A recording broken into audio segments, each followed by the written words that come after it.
What's up? Welcome back to Nostalgia. Dave here with a review of Perfect Days, the new drama film from Wenders, starring Koji Yakusho. This film premiered at Cannes last year, where Yakusho won the Best Actor award, and the film has since been nominated for the Best International Feature Film Oscar, the Japanese entry. And because it's directed by Wim Wenders, of course, a legend of German cinema, it's actually the first Japanese Oscar nominee to be nominated that's not from a Japanese director. And I think Perfect Days is absolutely fantastic. I've been waiting for this movie to come out. It's got a small limited release around now, from Neon, and it was really the kind of last movie of 2023 that I've been waiting to have a chance to see.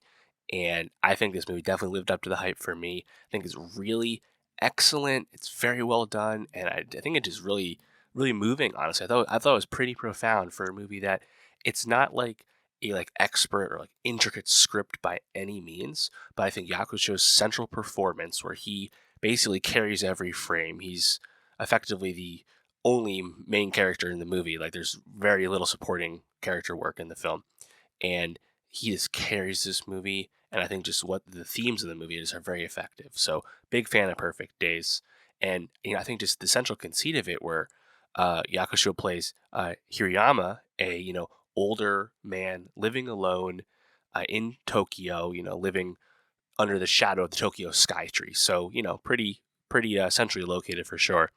And he is a modest toilet cleaner. He is a man of routine. He wakes up, tends to his plant collection in his small apartment, and then he goes off to work and he cleans public toilets throughout Tokyo for the Tokyo Toilet Company in and around Shibuya.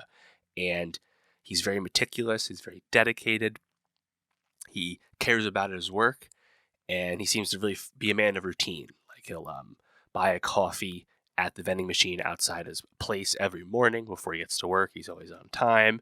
He always stops by the park to have his lunch during the day, where he loves to take photos of the sky. He likes to take photos of the trees and how the sun, shines through them, and using an old 35 millimeter camera. And he seems to be a very, happy guy, just kind of doing his thing, uh, going to a onsen to bathe after work, eating at an underground mall. He seems to be well known at the various establishments he goes, and yeah, and then he reads at night, and then the day continues. And I think what was so cool about this movie was, one, like the way it begins, where we watch with strict detail, like Hirayama going through like one whole day, and you see how meticulous and dedicated he is. Whereas one of his coworkers, this younger guy, certainly not working to the same degree as he is.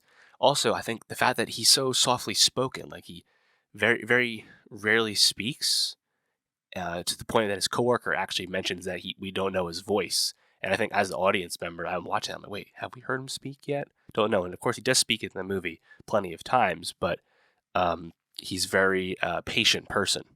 And, I think kind of as the movie progresses, it, I think, does a really smart thing where it doesn't really tell us how Hirayama is in the situation. We learn a little bit about his family, where his niece kind of shows up unexpectedly, but we don't know more than the fact that he's kind of estranged from his sister and his parents, or parent who's still alive. We just know that there's some other family stuff. We know he's alone, and that's kind of it, because that's not really what the movie is concerned about.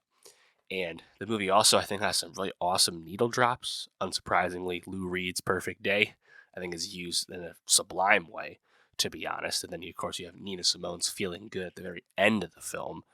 I think the way that final shot is filmed, where it's a close-up on Yakusho's face as he's listening to Feeling Good, really memorable for sure.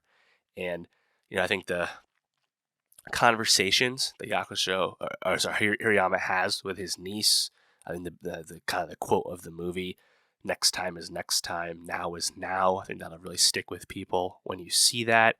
And just the film, I think, does a really good job of coalescing around these themes of kind of being present and valuing the connections you do have, and the connections, and appreciating those connections you have with life, and appreciating what you have. And Hirayama, despite the fact that he's living a very modest life, he's still very happy, seemingly, for the most part, and also not above being like dedicated in what he does and doing his job very well.